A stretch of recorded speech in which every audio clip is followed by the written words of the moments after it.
आप लोग को भी याद होगा कि मुलायम सिंह यादव जी उस समय मुख्यमंत्री थे 89 के अंदर। उन्होंने कहा था 89, 90, 92 के अंदर उन्होंने कहा था कि अयोध्या और उत्तर प्रदेश की घेराबंदी इस प्रकार से कर दी गई है कि वहाँ एक परिंदा भी पर नहीं मार सकेगा। अंदर भी पूजा किया और सरकार के चैलेंज को स्वीकार करते हुए उनके सारे सुरक्षा को दत्ता बताते हुए और कार सेवकों ने पूजा किया और पूजा करके वहाँ से वापस। यादव ने क्या किया था, जनरल डायर की भूमिका में वहाँ पर क्रूर पुलिसकर्मी को लगाया था, आदेश दिया था कि जैसे कार सेवक यहाँ पहुँचेंगे और क्या करना है, गोली चलाना है, इनकी हत्या करना है। 5 लाख हिंदुओं ने अपनी बलिदानी दिया। तो कि सौभाग्य की बात है कि आज हम लोग अपने जीते जी और प्रभु श्री रामचंद्र जी के मंदिर के प्राण प्रतिष्ठा में हिस्सा लेने भी जा रहे हैं। तो पूरे विश्व के 5000 बड़े संत आ रहे हैं। तो आप 11 बजे से लेकर 1 बजे के बीच में मंदिरों में बैठकर भजन कीर्तन करिए, अपने घर में बैठकर भजन कीर्तन करिए। 22 जनवरी को एक एक घर पर भगवा ध्वज लग जाए और 22 जनवरी को क्या करिए, अपने अपने घरों पर दिया सजाइए, दीपावली मनाइए, मंदिरों को सजाइए।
नमस्कार, आप देख रहे हैं इन्फो पोस्ट न्यूज़ और मैं हूं ओम वर्मा। पूरी दुनिया खुश है कि प्रभु श्री राम का मंदिर बनने जा रहा है। 500 साल बाद यह खुशी हिंदुओं को नसीब होने जा रही है। इसी पर आज हम बात करेंगे। हमारे बिहार स्टूडियो में मौजूद हैं विश्व हिंदू परिषद के स्वयंसेवक और संघ से जुड़े हुए, जिन्होंने कार सेवा में हिस्सा लिया है।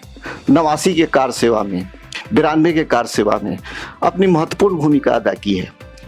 हम उनसे सुनेंगे संस्मरण उनके कि कैसे हुआ था, हिंदुओं ने कैसे कितना कष्ट सहा, कितने जुल्म सहे अपने देश में, राम के देश में, हिंदुओं की इस धरती पर इतने दुख सहने के बाद हम प्रभु श्री राम का मंदिर बन रहा है।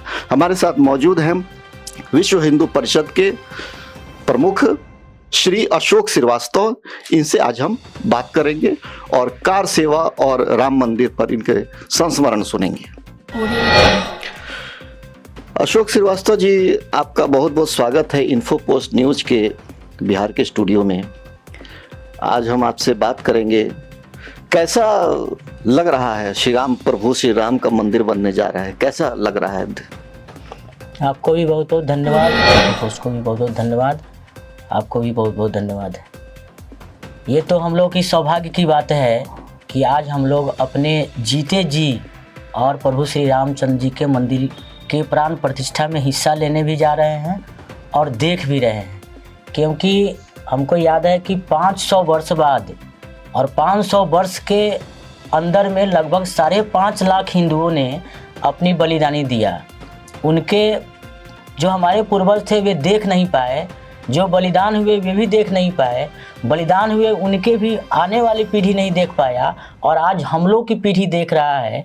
यह हमारे लिए सबसे अति उत्तम सौभाग्य, इससे बड़ा सौभाग्यशाली दिन हम लोग के लिए क्या हो सकता है। इसलिए केवल हम ही नहीं, पूरा हिंदुस्तान, पूरा विश्व खुश है भगवान श्री राम मंदिर के निर्माण से, उनके प्राण प्रतिष्ठा से। इसलिए हम अपने आप को सौभाग्यशाली समझ रहे हैं। राम मंदिर के लिए हिंदुओं ने अपना बलिदान दिया है।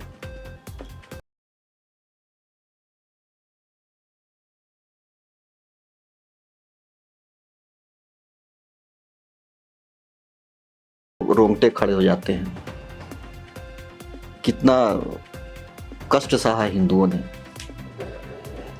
कार सेवा का बहुत बड़ा योगदान है। कैसे कैसे कार सेवा कैसे शुरुआत हुई थी? आप तो उसके हिस्सेदार रहे हैं, उसमें अपना जो है जो श्रम दिया है, कार सेवा में भाग लिया है आपने। कैसे 89, 90, 92 3 बार कार सेवा हुई। 89 का कुछ संस्मरण सुनाए, कैसे कार सेवा की कैसे शुरुआत हुई प्रभु श्री राम अयोध्या जाने के लिए? देखिए 89 के पहले से और विश्व हिंदू परिषद के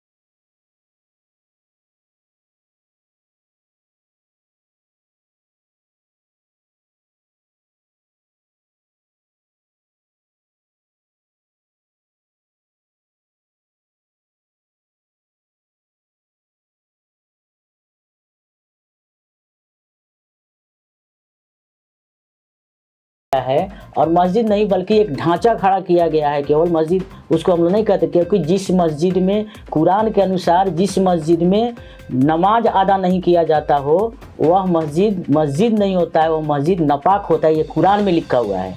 तो बाबरी मस्जिद में कभी नमाज अदा किया ही नहीं गया। और दूसरी बात कि उसके कुरान में लिखा हुआ, उस धर्म के कुरान में लिखा हुआ है कि जो मस्जिद किसी व्यक्ति विशेष के नाम पर होता है वह मस्जिद नहीं होता।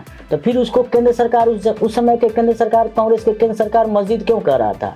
फिर उस समय के उत्तर प्रदेश की सरकार जो मुख्यमंत्री थे वे क्यों कह रहे थे मस्जिद कह रहे थे? इसलिए विश्व हिंदू परिषद और देश का हिंदू समाज आगे आया और कहा कि वह मस्जिद नहीं है, उस मंदिर को तोड़कर उस पर गुम्बद रखा गया है, इसलिए उसमें हमको पूजा करने का हमको ये दिया जाए, आदेश दिया जाए कि हिंदू समाज जाकर वहाँ पर कम से कम पूजा कर सके।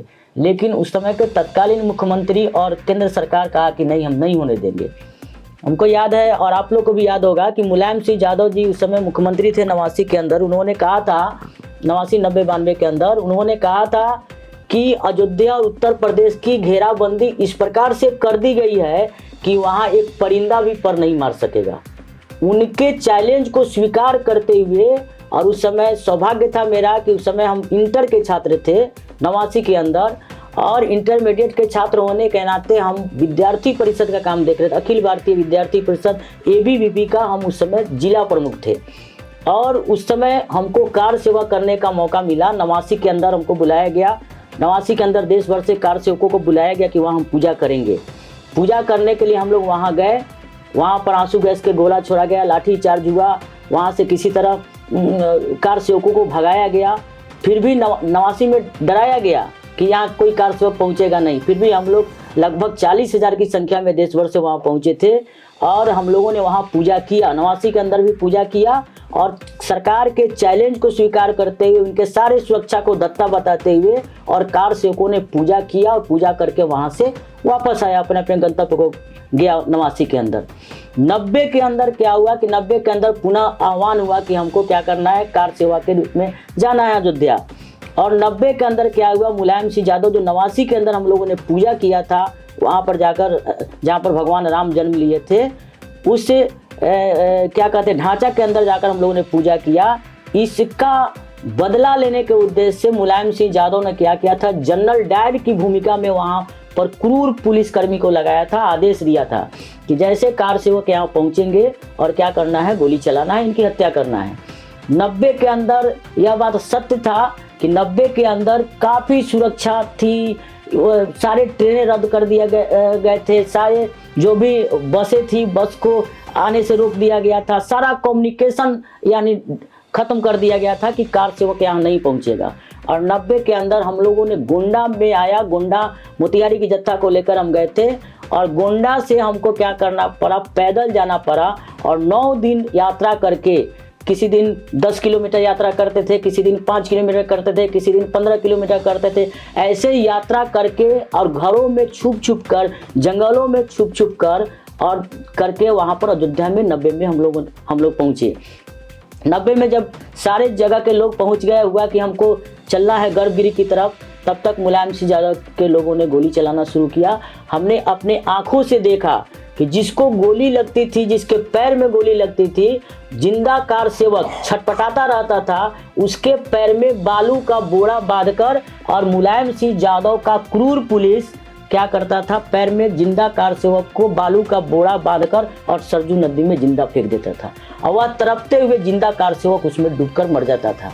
ऐसे करके सैकड़ों की संख्या में कार सेवकों के पैर में बोरा बांधा गया। जो कार सेवक जिसको इलाज कराया जाता तो वे जी सकते थे, वैसे कार सेवकों के पैर में बोरा बांधकर सरजू नदी में डाल दिया गया, और सरजू नदी का पानी खून से पूरा लाल हो गया था। ऐसा देखने में भयावह स्थिति लग रही थी। वैसे स्थिति को हम लोगों ने सामने देखा और गर्भगृह में क्या किया, हम लोगों ने पूजा किया। पूजा करने के बाद गोलियां खाई। कोठारी दोनों भाई हम लोग के सामने, जब हम लोग वहाँ से निकले, पूजा करके निकले, तो पूजा करने के बाद कोठारी बंधु भी हम लोग के साथ थे उस समय 90 के अंदर। और 92 के अंदर कोठारी बंधु की हत्या हुई, क्योंकि कोठारी बंधु 92 जब ढांचा पूरा ध्वस्त हो गया 92 के अंदर, 3 घंटे के अंदर में 92 में ढांचा ध्वस्त हुआ।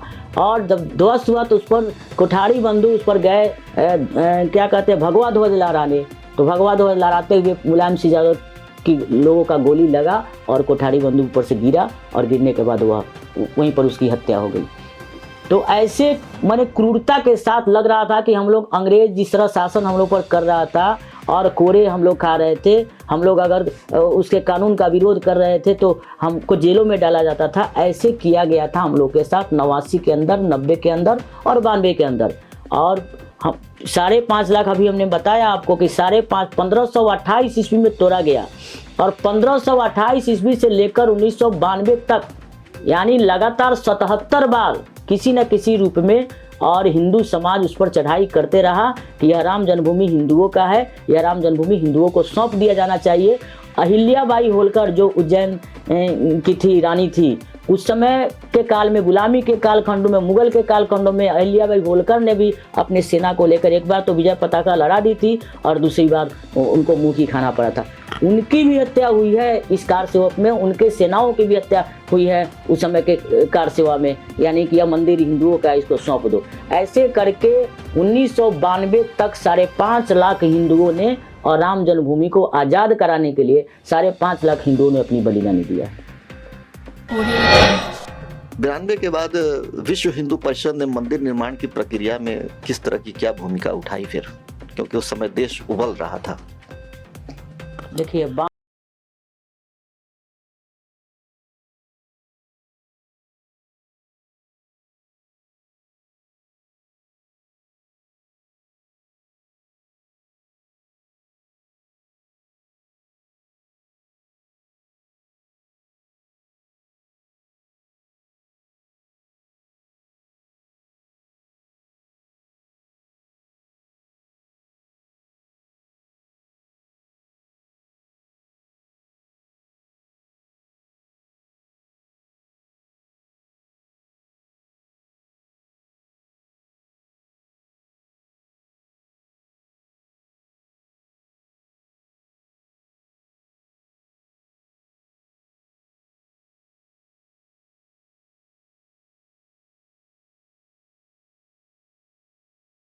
इसको जब हम लोग एक्वायर हम लोगों ने किया, तो इसको हम लोग एक ट्रस्ट बनाए, और ट्रस्ट बनाकर इसको राम जन्मभूमि के मंदिर न्यास बनाकर, और इस बैनर पर हम लोग कानून का सहारा ले।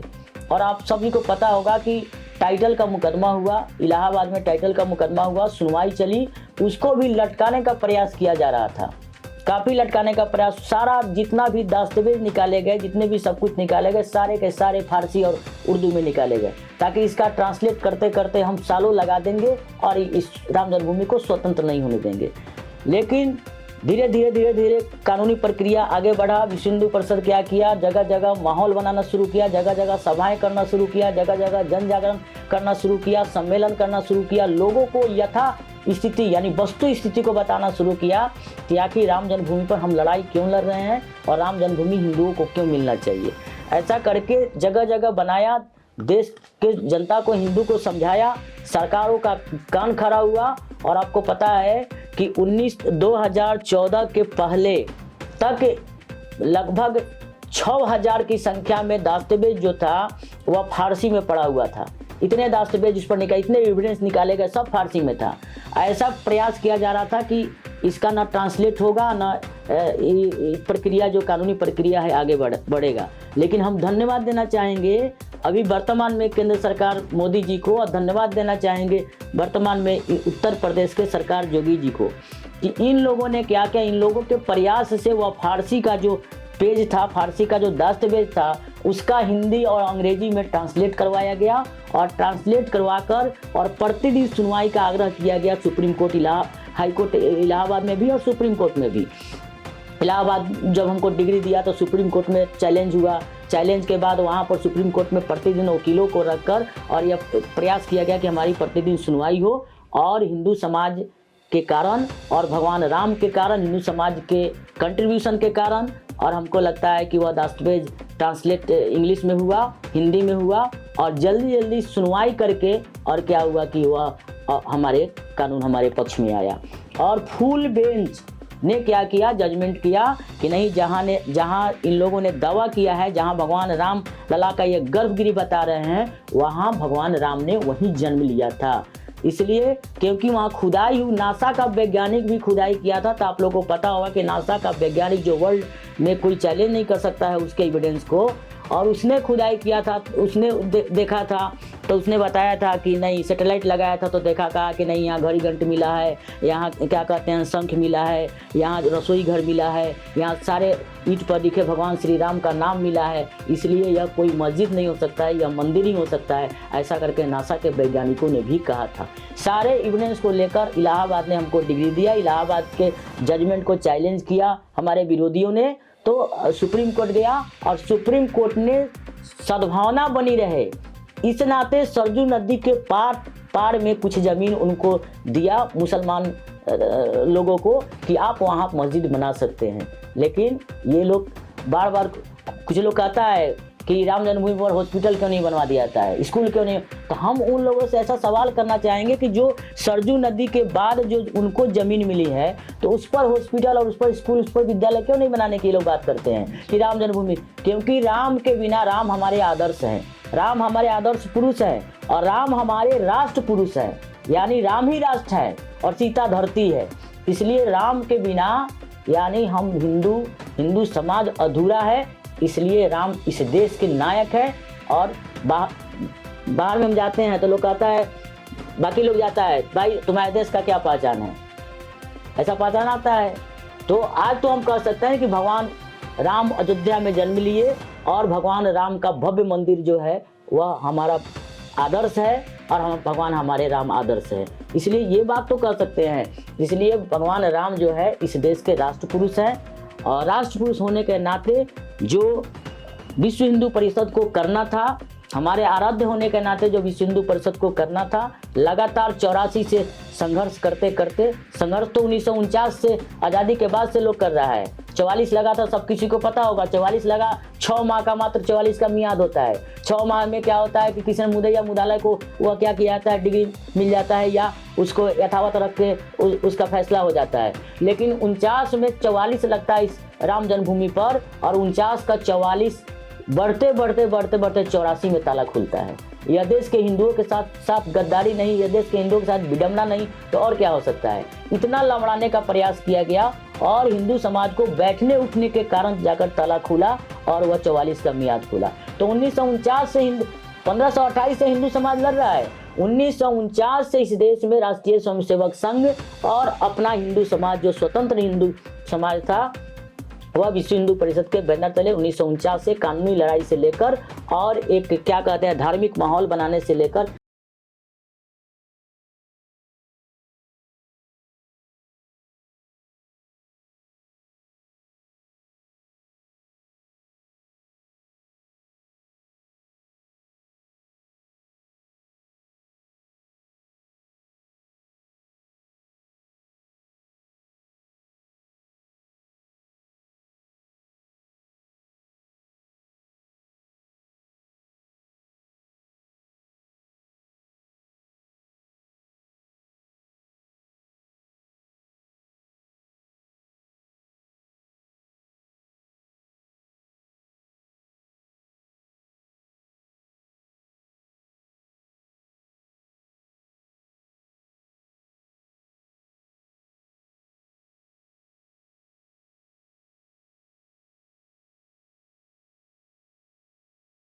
मंदिर कैसे बनेगा, या जगह जगह अभियान भी चलाया, लोगों से कुछ धनराशि भी लिया कि ये मंदिर बनाना है। ये सारा काम विश्व हिंदू परिषद के द्वारा चल रहा है। ट्रस्ट बनाकर राम जन्मभूमि और मंदिर निर्माण अभियान ट्रस्ट करके यह कार्यक्रम हो रहा है। अभी राम जन्मभूमि प्राण प्रतिष्ठा अभियान समिति करके हम लोग देश भर में कार्यक्रम चला रहे हैं।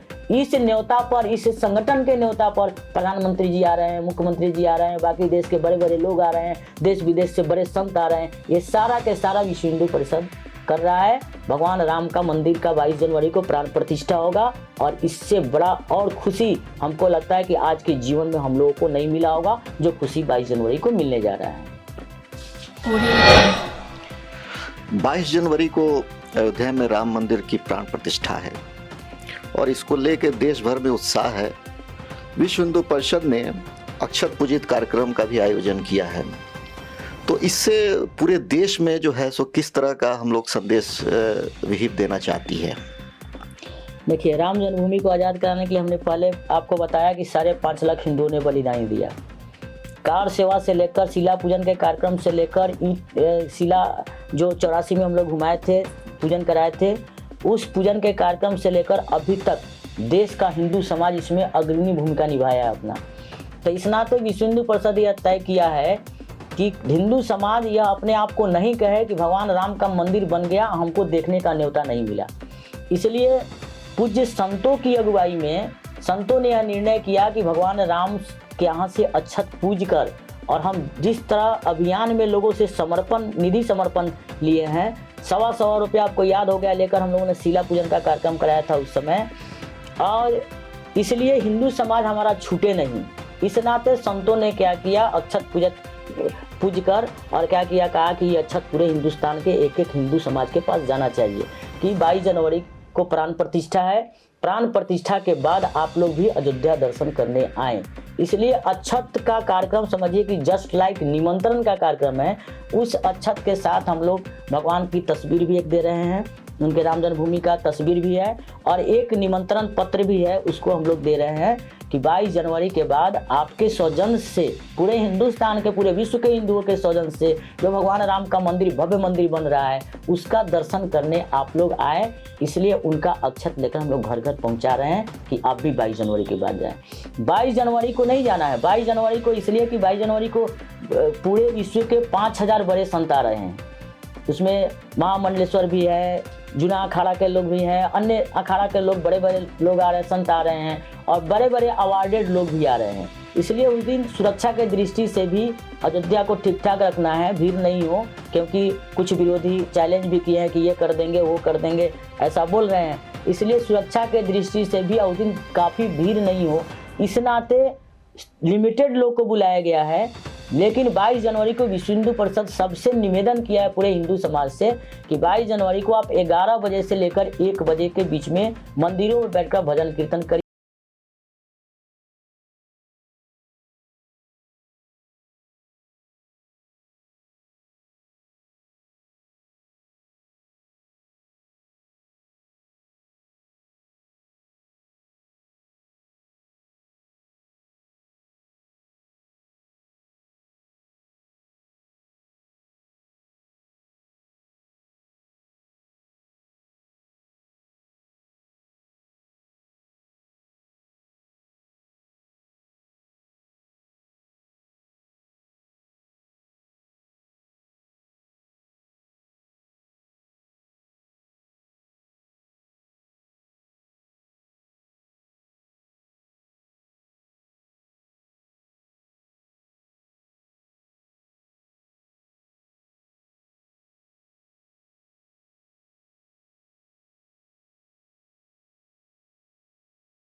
अभी यह कहा जा रहा है कि 22 जनवरी का दिन जो है वह ठीक नहीं है।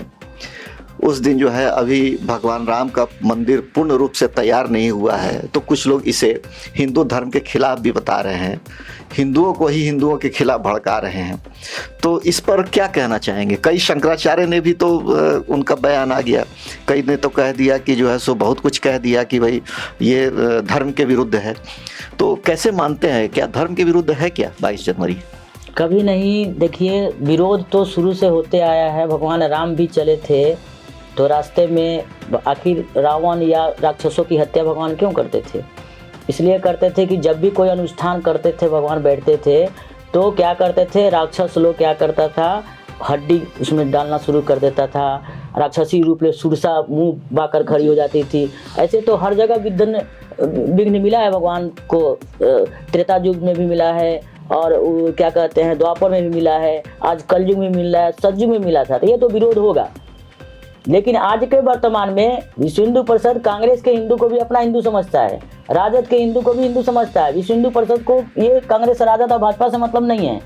स्पष्ट विश्व हिंदू परिषद ने कहा है कि जो हिंदू हित की बात करेगा वही देश पर राज करेगा, चाहे वह भाजपा के लोग हो, चाहे राजद के लोग हो, चाहे अगर कांग्रेस के लोगों में हिम्मत है तो आए, कांग्रेस के लोगों को हम लोग घुमाएंगे सर पर बैठाकर। राजद के लोगों में हिम्मत है तो आए। लेकिन ये लोग क्या करेगा, रावण का जो भूमिका होता है उसी रावण के भूमिका में ये लोग रहेगा, तो ये लोग विरोध करेगा। राजद के लोगों, कांग्रेस के लोगों, कुछ शंकराचार्य हमारे पूजनीय हैं, लेकिन आपको पता होगा कि 4 शंकराचार्य हैं, चारों शंकराचार्य का एक मत नहीं है। पूज्य तो है हमारे, लेकिन कभी एक मत इनका नहीं रहा है। तो विश्व हिंदू परिषद ने क्या किया था, 1966 का सम्मेलन करके और चारों शंकराचार्य को एक मंच पर पहली बार लाने का काम किया था और उनसे चारों शंकराचार्य से कहवाया कि आप कभी एक मंच पर नहीं आए हैं, क्योंकि आप में वैचारिक मतभिन्नता है। इसलिए हिंदू होने के नाते आप हिंदू के आप आराध्य हैं, हिंदू के शंकराचार्य हैं, इसलिए आप विश्व हिंदू परिषद के बैनर पर आइए। और चारों शंकराचार्य को बुलाकर उनके मुख से कहवाया था कि आप बोले न हिंदू पतितो भवेत, हिंदू सोदरा सर्वे और मम दीक्षा हिंदू रक्षा, यानी कोई भी हिंदू पतित नहीं है, सब हिंदू हम आपस में सहोदर भाई हैं। और हम जो लोगों को जो दीक्षा मिला है वह हिंदू रक्षा के लिए दीक्षा मिला है। ऐसा चारों शंकराचार्य को 1966 में विश्व हिंदू परिषद के प्रयास पर आए थे चारों शंकराचार्य मंच पर, और चारों शंकराचार्य ये उद्घोष वाक्य बोले थे। और चारों शंकराचार्य का भोजन काशी के डोम राजा के यहाँ कराया था विश्व हिंदू परिषद पहली बार, काशी के डोम राजा के यहाँ कराकर, और एक संदेश दिया था कि हम सभी हिंदू एक हैं।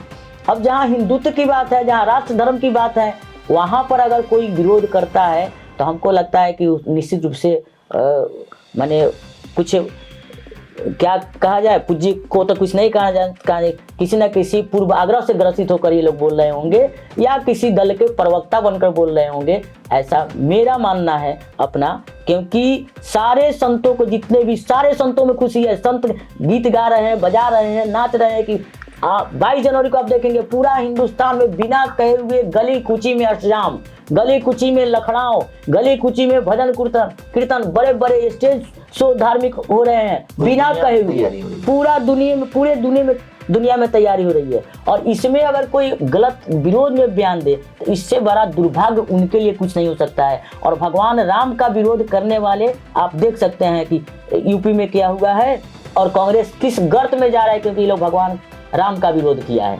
हम पले बोले भगवान राम भगवान नहीं, इस देश के राष्ट्र पुरुष हैं, इसलिए उनका विरोध करना अपने आप गड्ढा खोद लेना, उस गड्ढा में चला जाना। ऐसा कांग्रेस को देखिए और यूपी में देखिए पूर्व के जो दल थे, पूर्व के जो मुख्यमंत्री थे उनका देखिए। इससे ज़्यादा हम और कुछ नहीं कहना चाहेंगे। भगवान राम है, हमारे आराध्य है, हिंदू समाज उनके बिना अधूरा है।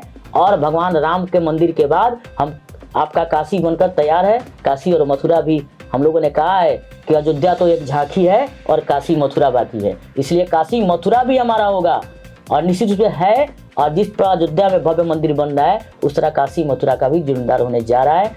ऐसा हम लोग प्रयासरत हैं और जो लोग भी इसमें सहयोग कर रहा है उनके प्रति विश्व हिंदू परिषद आभार प्रकट करता है, उनके प्रति धन्यवाद देता है। और निश्चित रूप से वैसे राष्ट्र पुरुष, ऐसा मुख्यमंत्री विश्व हिंदू परिषद को चाहिए।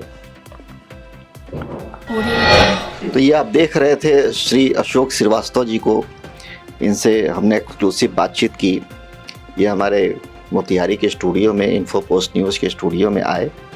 आपका बहुत बहुत धन्यवाद कि आपने कीमती समय में से कुछ समय निकाल करके इन्फो पोस्ट न्यूज़ के लिए आपने दिया।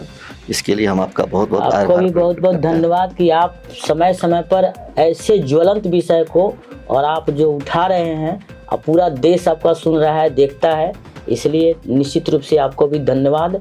और आपसे यही निवेदन करेंगे, आशा रखेंगे कि इस प्रकार का धर्म और संस्कृति से जुड़ी हुई बातों को निश्चित रूप से अपने चैनल के माध्यम से सबको दिखाने का प्रयास करें। इसके लिए आपको बहुत बहुत